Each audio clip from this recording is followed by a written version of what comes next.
From MTN News, this is Montana This Morning. I'm Mike Dennison in Helena. So, what's the state doing in response to the upsurge in new COVID-19 cases in Montana? Vaccination incentive programs. How effective are they really? Coming up. Well, good morning, Southwest Montana. Right at 6:30 on this Tuesday. Chet Lehman, Matt Elway with you here. Beautiful sunrises this morning. Lovely, seasonable temperatures. I like that. When we get into August, a lot of times it does get a little warm. I enjoy these nice, crisp mornings. Me too. I know the firefighters around the state enjoy it as well. Because you've talked about that. It keeps the humidity up. We get that humidity building in the early morning that helps some of the recovery time. So that's really what we're focusing on at this time of the year. 34 in West Yellowstone, 39 in Butte. We're seeing a lot of 40s across the area. We will see a little cloud cover trying to sneak into the area, kind of skirting areas just to our north. Right now, beautiful sunrise. We're watching the sun head over the horizon. I think today is going to be a comfortable afternoon, almost outdoorable. Almost. Yeah, the wind's going to be our big drawback for it, but I think we'll take just a touch of wind. Actually, we have to. A little bit of cloud cover off to our north. I think that we'll stay into the upper 70s, low 80s in Butte as well. We're going to break down that warm forecast for the weekend in just a few minutes. Too windy to mow, huh? Is that what you said? That's what I heard. Go with it, yep. That's what I heard. Yep. 6:31, our top story this half hour as new COVID-19 cases continue to spike in Montana.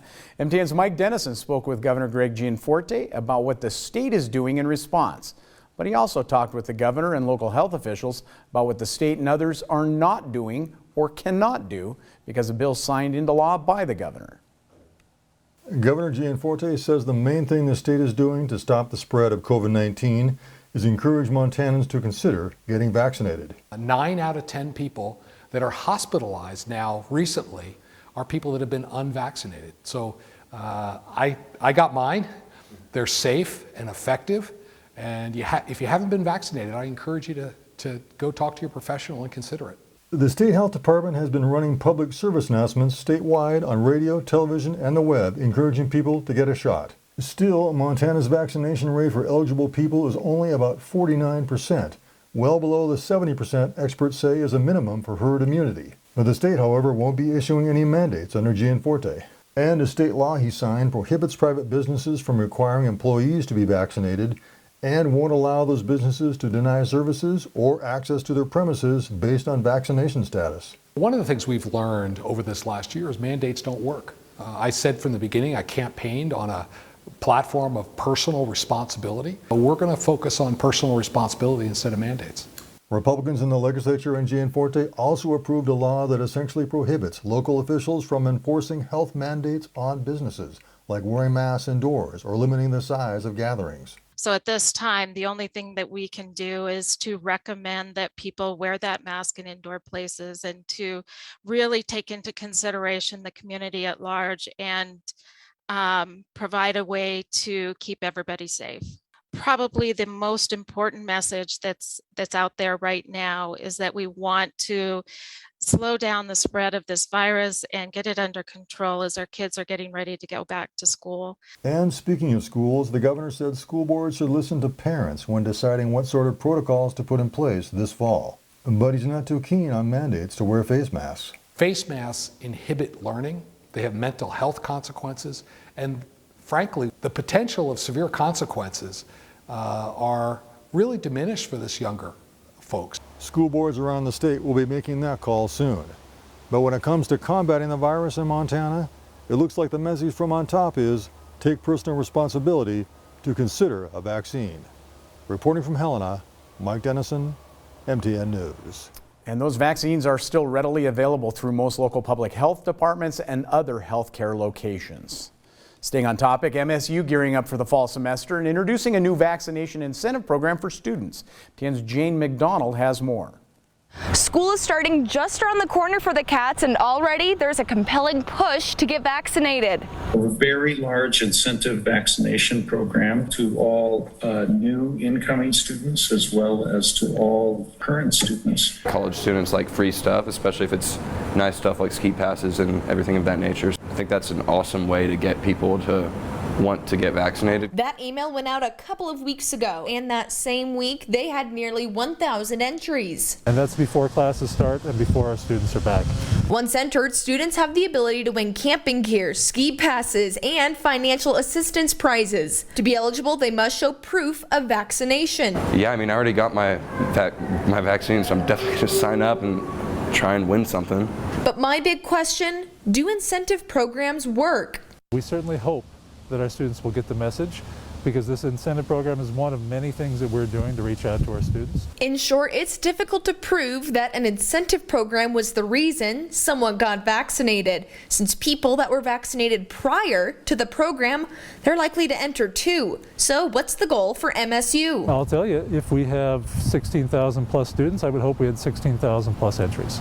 That would mean that most of our students were vaccinated. The sweepstakes will be live during the fall semester with weekly and daily drawings.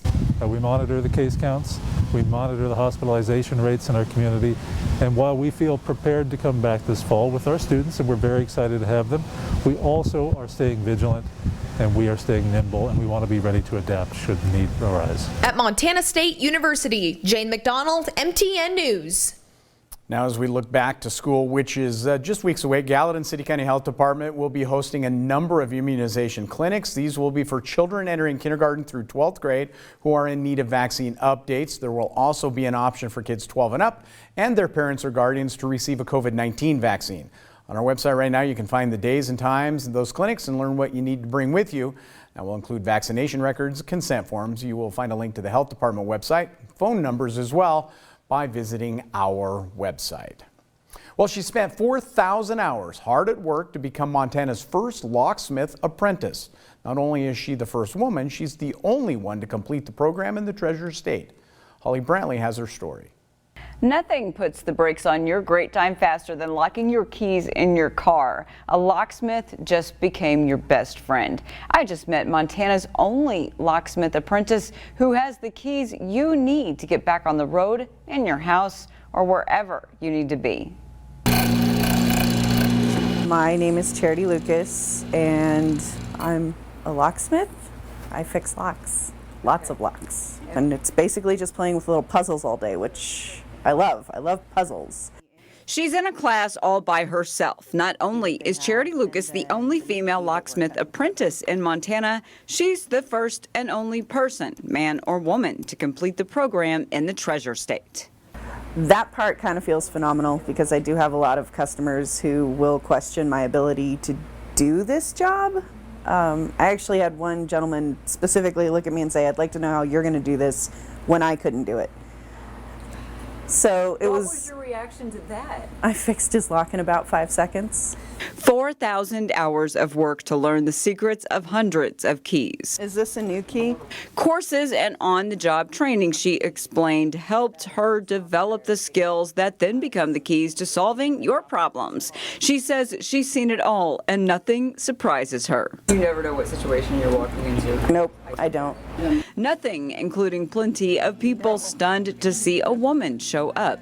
She says she just smiles and shows off all the skills she learned in training. One guy was from Utah, and so I fixed all his locks, and he came to me at the end and he said, "I actually have to apologize to you." I was like, really confused. He said, "I didn't think you were going to be able to do this. I come from Utah. We have a very specific view of what's men's work versus women's work, but you did a really good job." Pointing out the keys on the wall, she says the apprenticeship training helped her develop muscle memory to get you out of a jam. People aren't afraid of what can go wrong if your locks are messed up, or if you only have one key for your car, or you get locked out of your house. You know, they're afraid of what happens if their pipes burst. They're afraid of what happens if their electricity is wonky. But the keys, they're just kind of like, "Oh no, it's not a big deal," until they come in here and they're like, "I don't have any keys to my vehicle." She says there's a unique case behind every situation. I helped someone who hadn't been able to open a door in a year. That was a fun one. But they get done with it and they're just like, "This is life-changing. I can go out this door again." I do love the jobs where they call me and say, "My dog locked my car from the inside and my keys are in there." We did have a real estate agent call us. She thought all the keys had been locked in the house. And so we show up to try to open it. walked up to one of the doors and it was just a passage knob. It didn't lock. She loves the unique calls. I did get to work on a really old mortise lock. I mean, it's one of those that has like these kinds of keys. So, but they're flat steel springs.